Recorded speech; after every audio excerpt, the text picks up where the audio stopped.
قل هل يستوي الذين يعلمون والذين لا يعلمون إنما يتذكر أولو الألباب.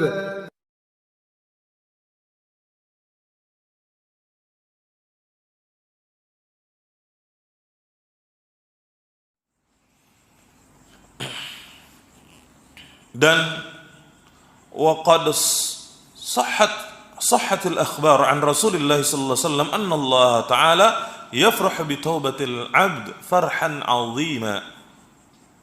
Dan telah sahih hadis-hadis dari Rasul sallallahu alaihi wasallam bahwasanya Allah taala begitu gembira dengan taubat hambanya dengan kegembiraan yang sangat besar. Innallaha yafrahu bi taubatil 'abd. Ya, sesungguhnya Allah taala itu begitu gembira dengan taubat hambanya, bahkan lebih gembira lagi daripada seseorang yang kehilangan barang bawaannya di sebuah safar. Dia telah mencarinya kemana-mana, ya, dengan kepanasan, ya, keringetan, cari kemana-mana nggak ketemu sampai putus asa, ya sudahlah, hilang. Kemudian dia kembali ke tempatnya semula, dia tertidur, dan ketika terbangun dia menemukan kembali barangnya tersebut. Ya, kembali menemukan barang yang hilangnya tersebut, begitu senangnya. Tapi Allah lebih gembira lagi daripada orang ini.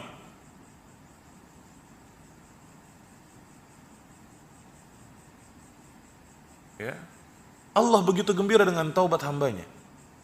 Maka hendaknya kita bertaubat kepada Allah subhanahu wa ta'ala. Dan Allah mencintai orang-orang yang bertaubat.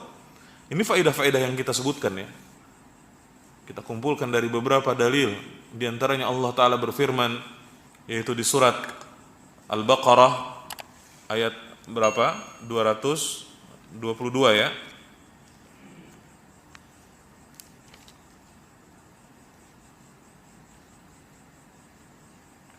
Ayat 222 Allah mengatakan, Allah berfirman, innallaha yuhibbut tawwabina wa yuhibbu al-mutatahhirin.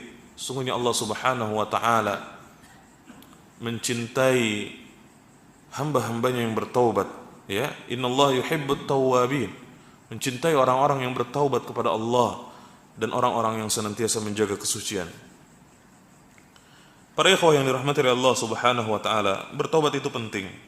Maka hendaknya kita senantiasa berusaha untuk bertaubat kepada Allah ketika melakukan perbuatan dosa. Lalu kemudian kita berusaha untuk istiqamah.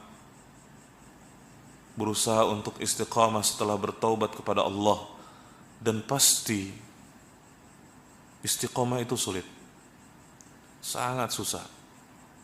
Pasti kita akan tergoda kembali untuk melakukan dosa. Pasti itu.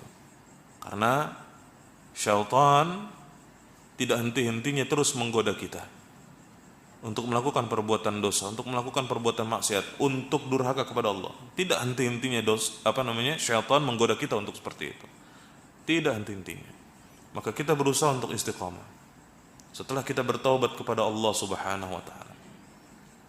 Salah satu cara di antara supaya kita bisa istiqamah setelah bertaubat, ya, atau beberapa cara, ya, kiat, ya, supaya kita bisa istiqamah setelah bertaubat itu, yang pertama tentunya sibukkan diri dengan hal yang bermanfaat.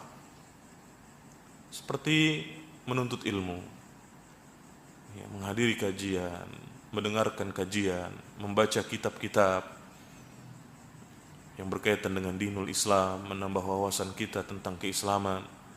Itu penting. Dan terutama kita menuntut ilmu yang berkaitan dengan akidah. Sebelum yang lainnya, perkuat dulu akidah. Sebelum kita belajar muamalah tentang zakat, tentang jual beli, ya, tentang waris dan yang lain semacamnya, sebelumnya akidah dulu diperkuat. Ya, akidah dulu yang diperkuat. Perbaiki manhaj kita di dalam beragama, itu juga penting. Kemudian Yang kedua, bagaimana caranya? Yang kedua, supaya kita bisa istiqamah setelah bertaubat itu, suhbatus sholihin, berteman dengan orang-orang yang soleh. Karena lingkungan itu mempengaruhi agama kita. Teman itu mempengaruhi agama kita, ikhwan. Kita dulu bejat, bahasanya begitu ya. Kita dulu bejat, melakukan berbagai macam maksiat dengan teman-teman kita. Maka setelah bertaubat, jangan lagi teman-teman mereka nih. Tinggalin. Karena bukan tidak mungkin kita akan terpengaruh lagi, kita akan ingat lagi, akhirnya kembali melakukan dosa. Teman yang soleh itu penting. Lingkungan. Makanya Rasulullah SAW bersabda dalam hadisnya, Al-mar'u ala dini khalilih. Seorang itu tergantung dengan agama temannya. Falyanzur ahadukum man yukhalil. Tuh, kata Rasulullah. Maka kita harus perhatian. Kita nih temannya siapa? Kita bertemannya sama siapa? Karena itu akan mempengaruhi agama kita.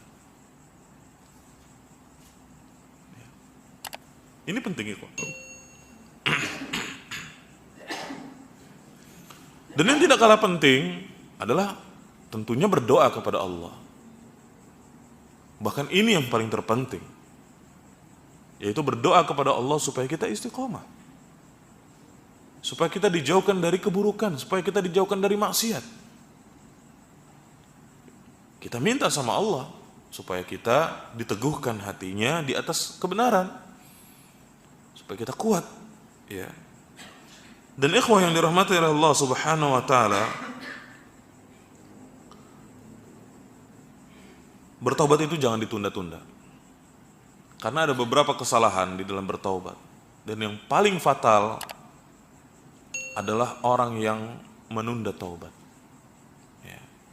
Orang yang menunda taubatnya itu, maka akibatnya dia malas beribadah, malas beramal, ya kan? Kan seperti itu yang kita lihat. Malas melakukan kebaikan, nggak mau belajar, nggak mau menuntut ilmu. Orang yang menunda-nunda taubat selalu, selain malas, dia akan besar cintanya kepada dunia. Karena yang dia turuti adalah hawa nafsunya. Akan besar cintanya itu kepada dunia dia. Bahkan orang yang malas bertaubat, dia akan merasa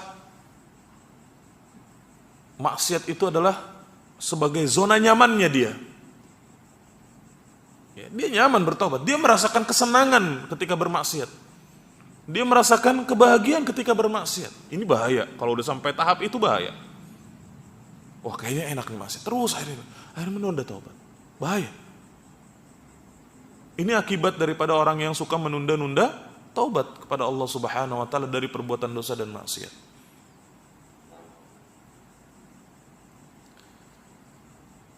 Kemudian di antara kesalahan lain di dalam bertaubat kepada Allah Subhanahu wa taala adalah khawatir kepada perkataan manusia. Kalau bahasa anak nongkrongnya, takut dicengin. Ya, jadi alim. Ente sekarang jadi alim ya? Takut dicengin. Ini tandanya orang tersebut masih mencari ridha manusia. Ini bahaya. Apa perkataan Al-Imam Asy-Syafi'i? Kalamun nas. Ini sudah menjadi perkataan yang masyhur. Kalamun nas ghayatun la tudrak. Ridha manusia, perkataan manusia adalah sesuatu yang gak akan pernah kita capai, gak akan ada habisnya, gak ada batasnya. Pujian manusia itu bermacam-macam dan gak akan ada habisnya. Kita pengen terus, kalau mencari ridha manusia gak akan ada habisnya. Kita pengen terus dipuji sama mereka, gak akan ada habisnya kalau kita mencari ridha manusia.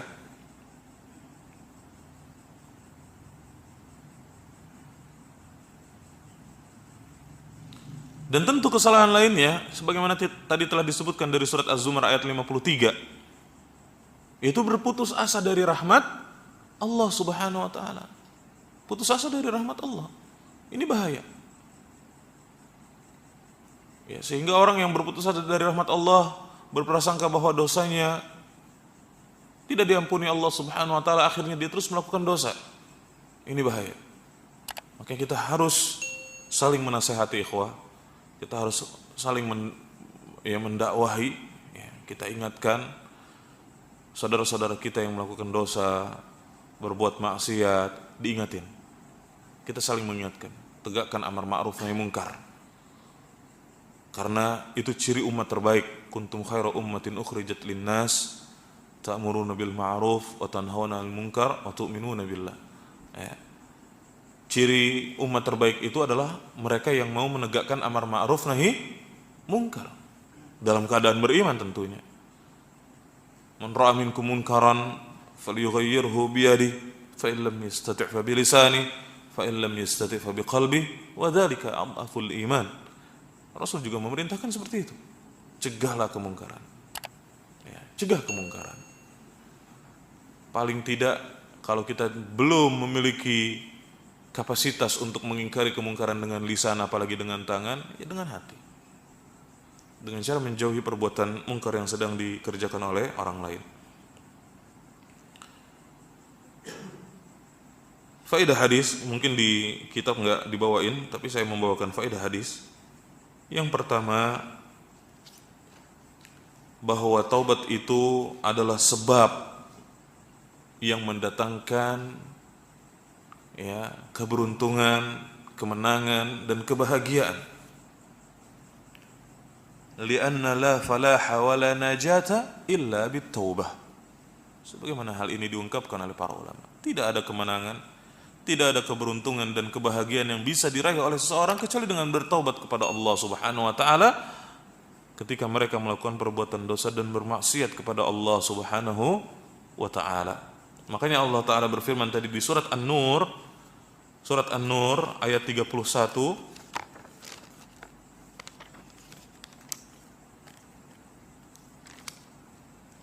Surat An-Nur ayat 31, Allah taala berfirman, "Wa tubu ilallahi jami'an ayyuhal mu'minun la'allakum tuflihun," agar kalian beruntung. Dan bertobatlah kalian kepada Allah seluruhnya wahai orang-orang yang beriman agar kalian beruntung. Beruntung di sini ya tentu kehidupan yang baik, kebahagiaan, kemenangan dan yang lain semacamnya. Kemudian yang kedua, taubat adalah salah satu perbuatan yang dapat menggugurkan dosa. Ya, tentu kalau kita dosa-dosa kita mau digugurkan oleh Allah Subhanahu wa taala, mau diampuni oleh Allah, ya harus bertaubat. Apalagi kalau dosa yang kita lakukan dosa besar. Kalau dosa kecil masih bisa digugurkan dengan amal-amal kebaikan atau dengan keadaan-keadaan tertentu, misalnya sakit, ya tertimpa musibah, ya. Ini dapat menggugurkan dosa. Tapi dosa yang besar, anak durhaka sama orang tuanya, minum khamar misalnya, main judi, taruhan. Jangan disangka, dulu kita kan masih kecil suka tuh taruhan-taruhan tuh. Nah itu gak boleh tuh sebenarnya itu. Kan dosa besar tuh. Ya harus bertaubat kalau yang kayak gitu. Bertaubat mohon ampun sama Allah Subhanahu wa taala yang tadi berkaitan dengan syaratnya, harus kita sesali, harus kita tinggalkan dan kita bertekad untuk tidak kembali. Dan dosa yang besar ini kalau mau diampuni dan digugurkan oleh Allah, ya harus dengan bertaubat. Ini faedahnya. Taubat itu mukaffirun lidzunub. Menggugurkan dosa-dosa kita, yaitu dosa-dosa besar kita. Makanya Allah taala berfirman, ya ayyuhalladzina amanu tubu ilallahi taubatan nasuha, di surat At-Tahrim ayat yang ke-8, dan tadi di surat Az-Zumar ayat 53, qul ya ibadiyalladzina asrafu ala anfusihim la taqnatu min rahmatillah innallaha yaghfirudz dzunuba jami'a innahu huwal ghafurur rahim. Kemudian yang ketiga, di antara faedah dari hadis ini bahwa dengan bertaubat kepada Allah maka niscaya keburukan kita akan diganti dengan kebaikan. Ya, dengan bertaubat kepada Allah maka keburukan kita akan diganti dengan kebaikan. Yang tadinya seorang anak itu selalu durhaka kepada orang tua, kemudian dia bertaubat, maka kemudian dia akan menjadi anak yang berbakti kepada orang tuanya, diganti. Baik di dunia ataupun di akhirat, kata Abdullah bin Abbas, di akhirat maka keburukannya akan diampuni oleh Allah dan diganti dengan kebaikan dari Allah Subhanahu wa taala, ya berupa ya tentu kebaikan di akhirat, apalagi kalau bukan surga. Ya. Oleh karena itulah Allah taala berfirman, yaitu di surat Al-Furqan ayat 70, illa man taba wa amana wa amila amalan saliha faulaika yubaddilullahu sayyiatihim hasanat wa kana Allahu ghafurur rahim. Kecuali orang-orang yang bertaubat kepada Allah dan beriman lalu beramal saleh. Ini dalil bahwa ketika kita bertaubat kepada Allah Subhanahu wa taala, maka setelah itu kita akan menjadi pribadi yang lebih baik. Yakin orang-orang yang berhijrah kepada Allah, yaitu meninggalkan perbuatan-perbuatan dosa yang dia lakukan, perbuatan-perbuatan buruk yang dilarang oleh Allah, maka setelah bertaubat kepada Allah, Allah akan jadikan dia hamba yang baik.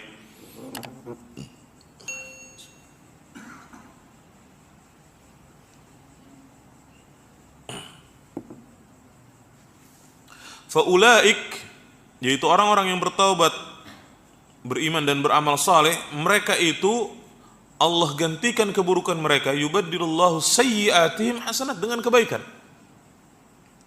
Wa kana Allahu ghafurur rahim, dan Allah Subhanahu wa taala Maha Pengampun lagi Maha Penyayang.